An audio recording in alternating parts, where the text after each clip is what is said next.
Japan visit ചെയ്യാൻ ഏകദേശം എത്ര രൂപയാകും? ഇവിടേക്ക് ടൂറിസ്റ്റായി വരാൻ ആഗ്രഹിക്കുന്ന ഒരുപാട് മലയാളികൾ ഉണ്ടാകുമല്ലോ. അവർക്കൊക്കെ ഈ വീഡിയോ ചിലപ്പോൾ ഹെൽപ്ഫുൾ ആവുമായിരിക്കും. ഒരു കപ്പിളിന് 10 ദിവസത്തെ ട്രിപ്പിനുള്ള ചെലവാണ് നമ്മൾ ഇവിടെ കാൽക്കുലേറ്റ് ചെയ്യാൻ പോകുന്നത്. അക്കോമഡേഷന് പെർ ഡേ ഒരു ഡബിൾ റൂമിന് ആവറേജ് 5000 രൂപയാകും. ഫുഡിന് ഡെയിലി ഒരു ആവറേജ് 3000 രൂപയാകും രണ്ടാൾക്കൂടെ. ഈ 10 ദിവസത്തെ ഐറ്റിനറിയിൽ ജപ്പാനിലെ ഏറ്റവും ഫേമസ് സ്പോട്ട്സ് ആയ ടോക്കിയോ, ഒസാക്ക, ക്യോട്ടോ, നാരയാണ് നമ്മൾ കൺസിഡർ ചെയ്യുന്നത്. ടോക്കിയോയിലേക്കാണ് നിങ്ങളുടെ ടു ആൻഡ് ഫ്രോ ഫ്ലൈറ്റ് എങ്കിൽ ഇവിടെ നിന്ന് ഒസാക്കയിൽ പോയി വരാൻ ഒരാൾക്ക് ബുള്ളറ്റ് ട്രെയിനിൽ ഏകദേശം 17,000 രൂപയാകും. ഈ ക്യോട്ടോ, നാരയൊക്കെ ഒസാക്കയിൽ നിന്ന് ഈസി ആയിട്ട് പോയി വരാവുന്ന സ്ഥലങ്ങളാണ്.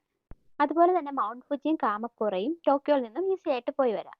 ഇതിന്റെ എല്ലാ എക്സ്പെൻസ് ഇങ്ങനെയായിരിക്കും. പിന്നെ Tokyo tower, sky tree, team planets അങ്ങനെയുള്ള അട്രാക്ഷൻസിന്റെ ടിക്കറ്റ് ലിസ്റ്റ് ഇങ്ങനെയാണ്. ടോട്ടൽ കാൽക്കുലേറ്റ് ചെയ്ത് നോക്കിയാൽ എയർ ഫെയർ ഇല്ലാതെ ഏകദേശം 1,50,000 രൂപയാണ് ആവുക.